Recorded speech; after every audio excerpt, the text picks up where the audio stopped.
Hello friends, இன்றைக்கி வீடியோவில் ரொம்ப சூப்பரான கிறிஸ்பி மட்டன் ரெசிபி தான் பார்க்க போகிறோம். இன்றைக்கி வந்து நான் கொஞ்சோண்டு மட்டனில் தான் செய்ய போகிறேன். ஸோ 100 கிராம் மட்டன் எடுத்திருக்கேன். நல்லா கழுவி க்ளீன் பண்ணி எடுத்திருக்கேன்.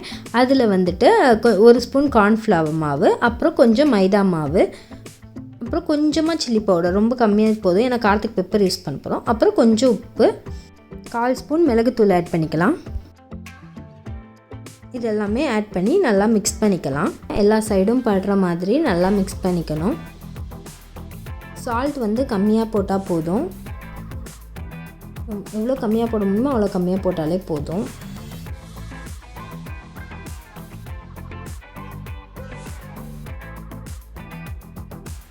இது வந்து நம்ம ரொம்ப கிறிஸ்பியாக ஃப்ரை பண்ண போகிறோம். அதனால வந்துட்டு இது வந்து நம்ம எவ்வளோக்கு எவ்வளோ தின்னாக கட் பண்ண முடியுமோ அவ்வளோக்கு அவ்வளோ தின்னாக கட் பண்ணணும். இதை வந்து நம்ம ஃப்ரீஸ் பண்ணி கட் பண்ணோன்னா கொஞ்சம் நல்லா ஷேப் கரெக்டாக வரும். நான் வந்து ஃப்ரெஷ்ஷாக கட் பண்ணினதுனால கொஞ்சம் மடங்கி வரும். ஆனால் எவ்வளோ தின்னாக கட் பண்ணுறோமோ அவ்வளோ தின்னாக கட் பண்ணால் தான் டேஸ்ட்டாக இருக்கும், கிறிஸ்பி ஆகும். பேன் அடுப்பில் வச்சு எண்ணெய் ஊற்றிக்கலாம். ஃப்ரை பண்ண போகிறோம், ஸோ கொஞ்சம் நிறைய எண்ணெய் ஊற்றிக்கலாம். அதுக்கப்புறம் நம்ம ஒவ்வொரு மட்டன் பீசஸாக ஆட் பண்ணலாம். இது கொஞ்சம் சுருங்க தான் செய்யும், ஏன்னா நம்ம தின்னாக இது பண்ணியிருக்கோம்ல, அதனால கொஞ்சம் சுருங்கும். ஆனால் அதை வந்து அப்படியே கொஞ்சம் தனித்தனியாக எடுத்து ஆட் பண்ணிக்கலாம்.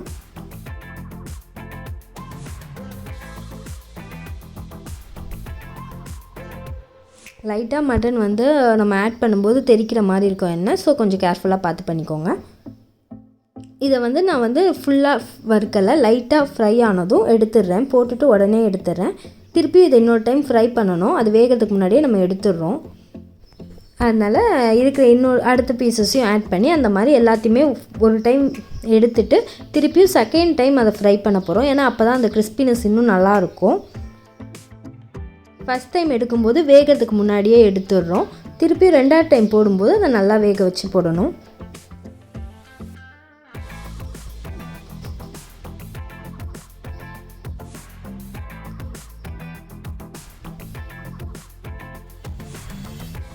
இது வந்து ஃபஸ்ட் டைம் எடுக்கிறேன். ஸோ லைட்டாக போட்டுட்டு லைட்டாக கலர் சேஞ்ச். இப்போது செகண்ட் டைம் ஆட் பண்ணுறேன். ஆல்ரெடி நான் வந்து இதெல்லாமே ஒரு டைம் நம்ம ஃப்ரை பண்ணிட்டோம். இப்போ வந்து இது நல்லா வேகிற அளவுக்கு ஃப்ரை பண்ணோம். இது வந்து டக்குன்னு வெந்துடும், ஏன்னா நம்ம வந்து ரொம்ப தின்னாக தான் இது பண்ணியிருக்கோம். ஸோ வேகிறதுக்கு ரொம்ப டைம்லாம் எடுக்காது, டக்குன்னு வெந்துடும். இது வந்து செகண்ட் டைம். இப்போ வந்து மொத்தத்தையும் ஆட் பண்ணிடுறேன். அப்போ வந்து கொஞ்சம் கொஞ்சமாக போட்டு ஃப்ரை பண்ணி எடுத்தேன். இப்போ வந்து நான் மொத்தமாக ஆட் பண்ணி எல்லாத்தையும் ஃப்ரை பண்ணுறேன். இதோட கலர் வந்து நல்லா சேஞ்ச் ஆகுறது தெரியும்.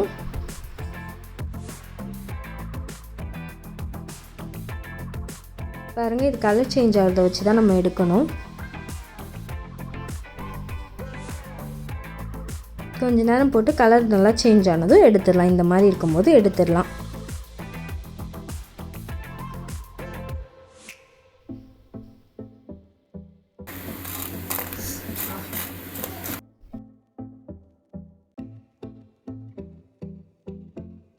இப்போது மட்டன்லாம் நல்லா கிறிஸ்பி ஆகிடுச்சு. பாருங்கள் எவ்வளோ கிறிஸ்பியாக சவுண்ட் கேட்குதுன்ட்டு.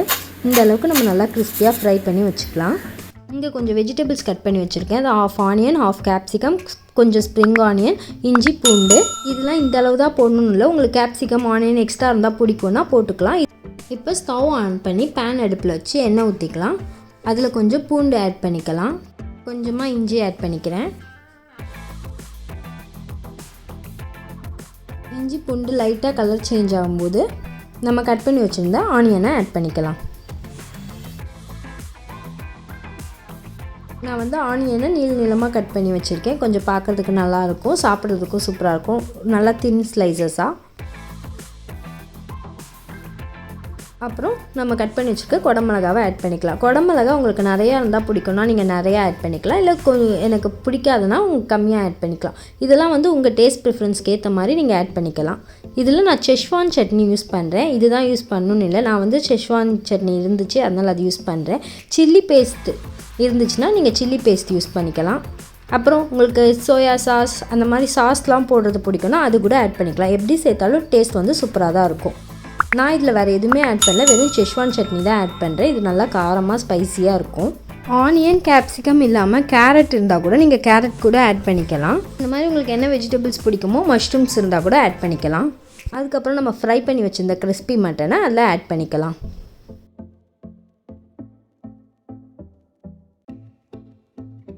இப்போ இதை வந்து நல்லா அந்த இதோட மிக்ஸ் பண்ணணும். ஆல்ரெடி நம்ம மட்டன் நல்லா வெந்துடுச்சு, ஸோ வேகிற டைம்லாம் கிடையாது. அந்த சாஸ் அதோட நல்லா மிக்ஸ் ஆகணும். இதில் நான் சால்ட்லாம் எக்ஸ்ட்ரா போடவே இல்லை, ஏன்னா இந்த செஷ்வான் சட்னிலே சால்ட் இருக்கும். ஸோ சால்ட் வந்து பார்த்து ஆட் பண்ணிக்கோங்க. நான் ஸ்டார்டிங்கில் மட்டனுக்கு போட்ட சால்ட் மட்டும்தான். நல்லா மிக்ஸ் பண்ணிக்கலாம். அந்த சாஸ் நல்லா இதுவாகணும். அதுக்கப்புறம் நம்ம கட் பண்ணி வச்சு இந்த ஸ்ப்ரிங் ஆனியனை மேலே ஆட் பண்ணிக்கலாம்.